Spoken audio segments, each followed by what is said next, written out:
Chapter 14. Now it came to pass upon a day that Jonathan the son of Saul said unto the young man that bare his armor, Come and let us go over to the Philistines' garrison, that is on the other side. But he told not his father. And Saul tarried in the uttermost part of Gibeah under a pomegranate tree, which is in Migron. And the people that were with him were about 600 men. And Ahiah the son of Ahitub, Ichabod's brother, the son of Phinehas, the son of Eli, the Lord's priest in Shiloh, wearing an ephod. And the people knew not that Jonathan was gone. And between the passages by which Jonathan sought to go over unto the Philistines' garrison, there was a sharp rock on the one side, and a sharp rock on the other side. And the name of the one was Bozez, and the name of the other Seni. The forefront of the one was situate northward over against Michmash, and the other southward over against Gibeah.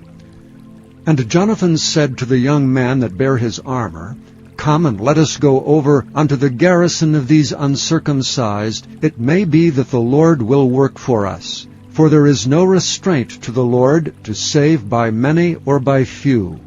And his armor-bearer said unto him, Do all that is in thine heart. Turn thee, behold, I am with thee according to thy heart.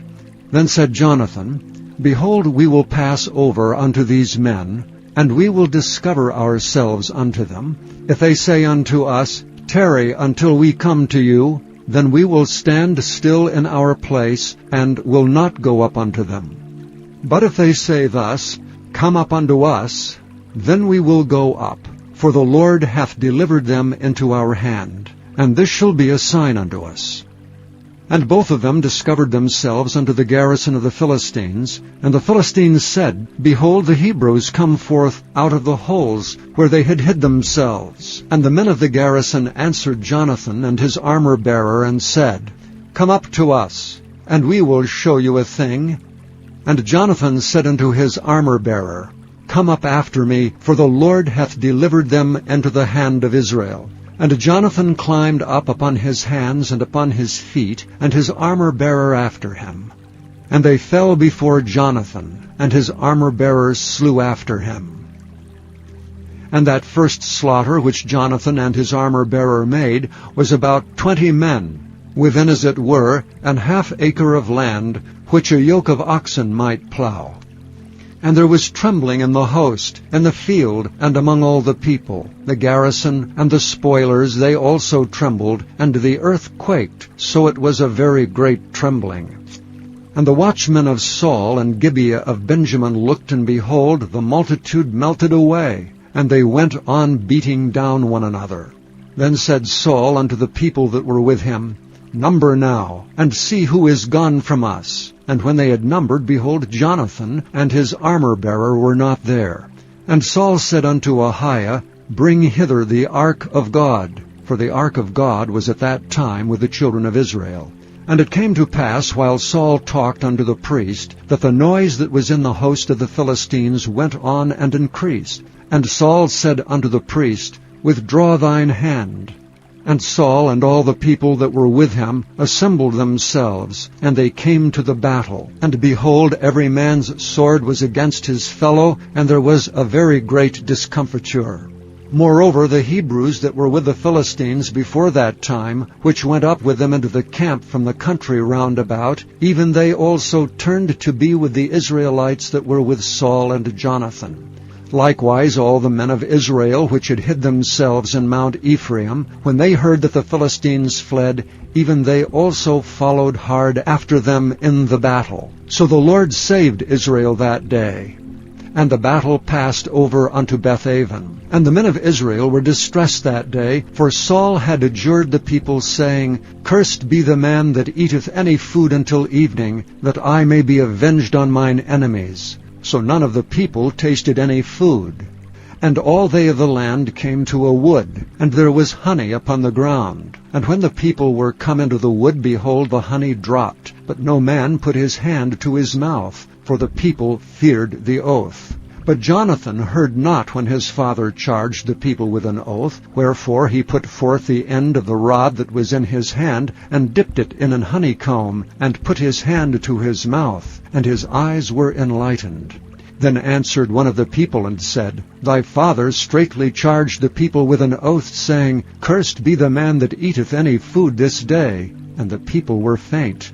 Then said Jonathan, My father hath troubled the land. See, I pray you, how mine eyes have been enlightened, because I tasted a little of this honey. How much more if haply the people had eaten freely today of the spoil of their enemies which they found? For had there not been now a much greater slaughter among the Philistines? And they smote the Philistines that day from Michmash to Aijalon, and the people were very faint. And the people flew upon the spoil, and took sheep and oxen and calves, and slew them on the ground, and the people did eat them with the blood. Then they told Saul, saying, Behold, the people sin against the Lord, in that they eat with the blood. And he said, Ye have transgressed, roll a great stone unto me this day.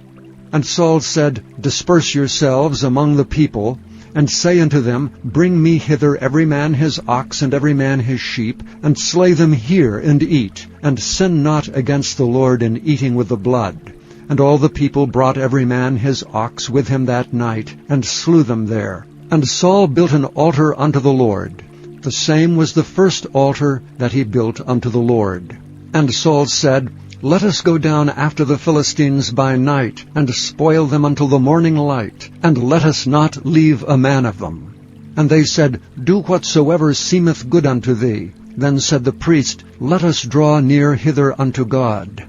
And Saul asked counsel of God, Shall I go down after the Philistines? Wilt thou deliver them into the hand of Israel? But he answered him not that day. And Saul said, Draw ye near hither all the chief of the people, and know and see wherein this sin hath been this day. For as the Lord liveth, which saveth Israel, though it be in Jonathan my son, he shall surely die. But there was not a man among the people that answered him. Then said he unto all Israel, Be ye on one side, and I and Jonathan my son will be on the other side. And the people said unto Saul, Do what seemeth good unto thee. Therefore Saul said unto the Lord God of Israel, Give a perfect lot. And Saul and Jonathan were taken, but the people escaped. And Saul said, Cast lots between me and Jonathan my son. And Jonathan was taken. Then Saul said to Jonathan, Tell me what thou hast done. And Jonathan told him and said, I did but taste a little honey with the end of the rod that was in mine hand, and lo, I must die. And Saul answered, God do so and more also, for thou shalt surely die, Jonathan. And the people said unto Saul, Shall Jonathan die, who hath wrought this great salvation in Israel? God forbid. As the Lord liveth, there shall not one hair of his head fall to the ground. For he hath wrought with God this day. So the people rescued Jonathan, that he died not.